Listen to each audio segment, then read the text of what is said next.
Hello friends, welcome back to वांझा vlogs. चलिए आज विजिट करते हैं मैसूर से नज़दीक में स्थित श्री चेन्नाकेशव टेम्पल।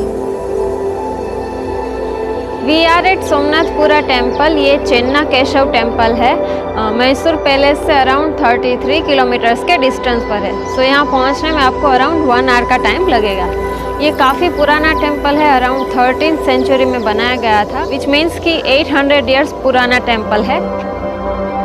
मैसूर से सोमनाथपुर टेम्पल पहुंचने के लिए आप सिटी से कार या 2 व्हीलर हायर कर सकते हैं। यहाँ की एंट्री फी इंडियंस के लिए है 25 रुपीज़ और फॉरेनर्स के लिए 300 रुपीज़ है। मंदिर सुबह 9 बजे से लेकर शाम के 5:30 बजे तक खुला रहता है।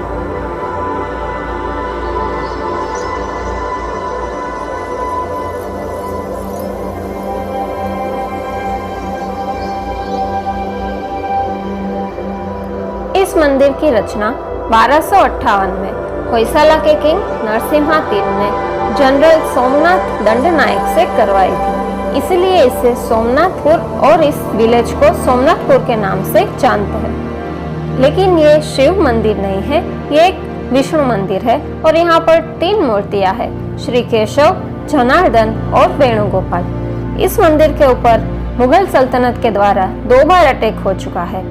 सबसे पहले 1311 में अलाउद्दीन खिलजी के जनरल मलिक काफर के द्वारा और दूसरी बार 1326 में मोहम्मद बिन तुगलक के द्वारा गर्भगृह के बीच में जो श्री केशव की मूर्ति थी उसे डिस्ट्रॉय कर दी गई थी। और हिंदू संस्कृति के मुताबिक खंडित मूर्तियों की पूजा नहीं की जाती।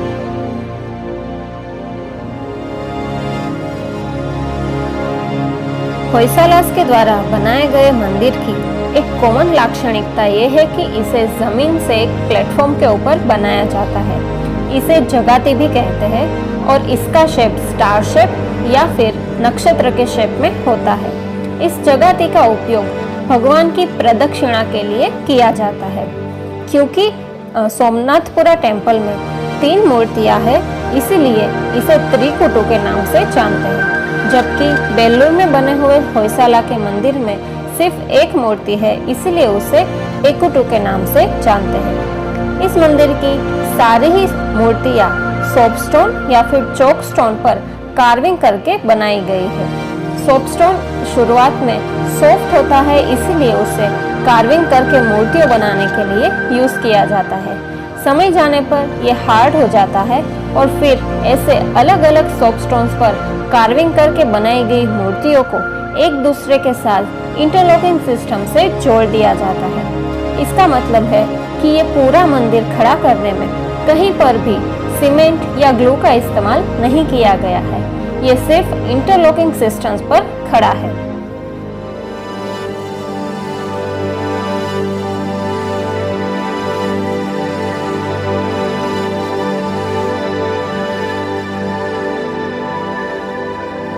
यहाँ पर आप साउथ इंडियन द्रविडियन स्टाइल की मंदिर की डिज़ाइन देख सकते हैं और जैसे नॉर्थ इंडिया जगन्नाथपुरी में शिखर के ऊपर कलश की डिज़ाइन होती है, उस प्रकार के मंदिर भी देख सकते हैं।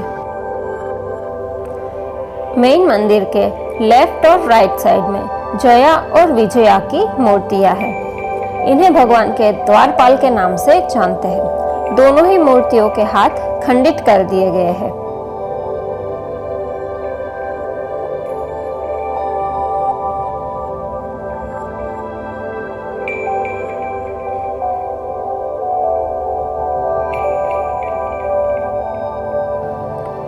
मंदिर के सेंटर में श्री केशव की मूर्ति हुआ करती थी, जो कि अभी मिसिंग है।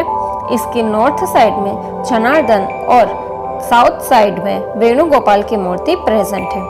मंदिर के अंदर टोटल 18 पिलर्स है, जिसमें से 2 हाथ से कार्व करके बनाए गए हैं। बाकी के पिलर्स को लेथ कट की मदद से बनाए गए हैं।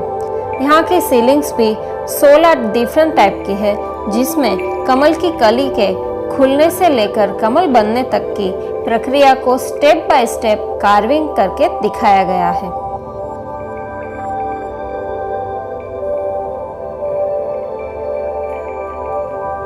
मंदिर के अंदर वेंटिलेशन के लिए बहुत ही सुंदर व्यवस्था की गई है। मंदिर की वॉल्स कुछ कुछ डिस्टेंस पर परफोरेटेड है। यानी कि मंदिर की वॉल्स पर स्क्वायर या स्टार शेप में परफोरेटेड कार्विंग्स की गई है। इससे दो फायदे होते हैं, एक तो वेंटिलेशन बना रहता है और दूसरा मंदिर के बाहर से सनलाइट मंदिर के अंदर आ सकती है, जिससे यहाँ आर्टिफिशियल लाइट्स की जरूरत नहीं पड़ती। मंदिर के बाहरी भाग में साउथ फेसिंग वॉल पर रामायण, नॉर्थ फेसिंग वॉल पर महाभारत और वेस्ट फेसिंग वॉल पर श्रीमद् भागवत पुराण में दर्शाए गए प्रसंगों को दिखाती हुई मूर्तियों को कार्व करके रखा गया है।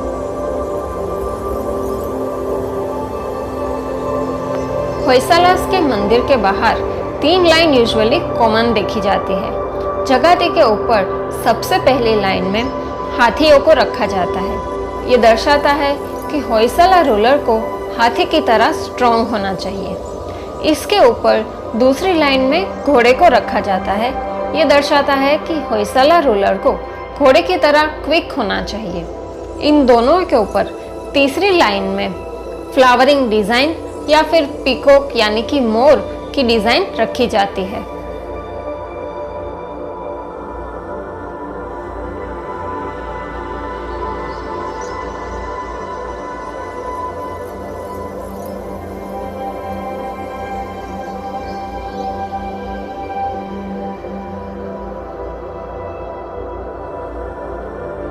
इन सारी मूर्तियों के ऊपर भगवान विष्णु के अवतार की बड़ी मूर्तियां रखी गई है।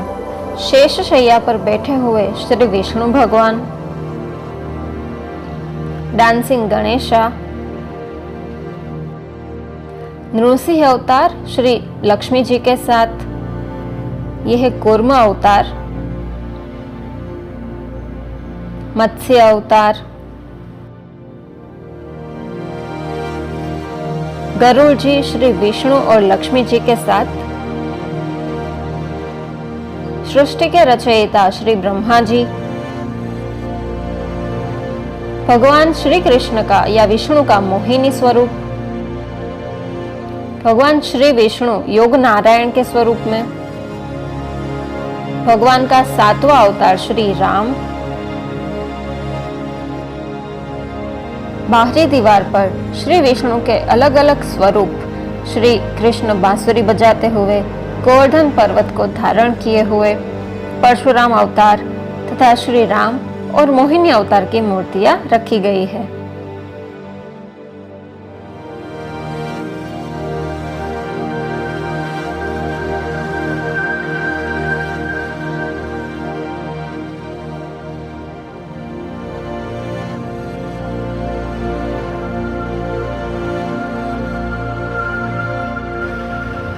सन 1958 से archaeological survey department of India के द्वारा इस मंदिर को प्रोटेक्ट किया जा रहा है। मंदिर के बाहरी भाग में जो ये बड़ी मूर्तियां हैं, इनकी टोटल संख्या करीब 194 है।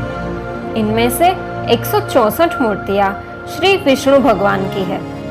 इनके साथ जो छोटी छोटी मूर्तियां हैं, उनकी संख्या करीब 6000 है।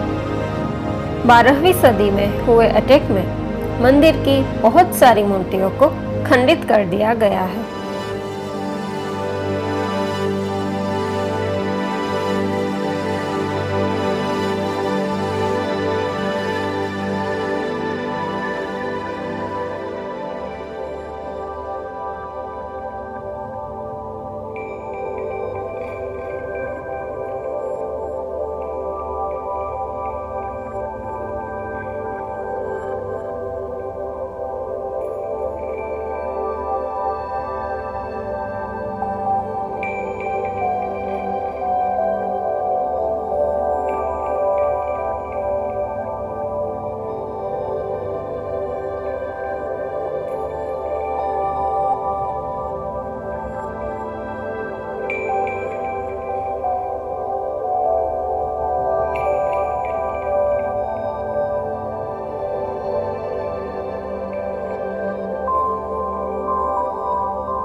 मंदिर के अलावा यहाँ एक कॉरिडोर है जहाँ करीब 64 श्राइन है, यानी कि यहाँ 64 छोटी साइज के रूम्स है जहाँ पहले हिंदू धर्म के देवी देवता, भगवान श्री विष्णु के अलग अलग स्वरूप की मूर्तियाँ और जैन धर्म की मूर्तियाँ रखी गई थी। मुगल सल्तनत के द्वारा इसे डैमेज कर देने के बाद ये मूर्तियाँ यहाँ से हटा दी गई है और अभी ये सारी जगह ओपन स्पेस है। इस कॉरिडोर को भी 3 फीट ऊंचे प्लेटफॉर्म पर बनाया गया है। एक तरफ की कॉरिडोर की छत प्लेन है और दूसरी तरफ के कॉरिडोर की छत पर डिजाइन्स बनी हुई है।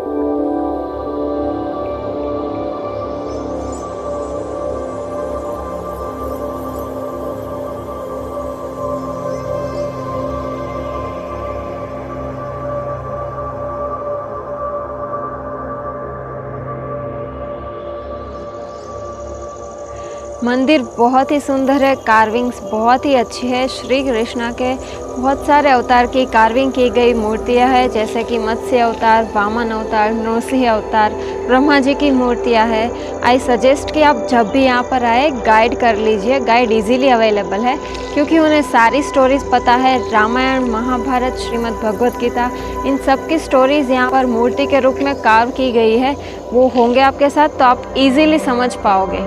This should be a must visit place when you visit Mysore.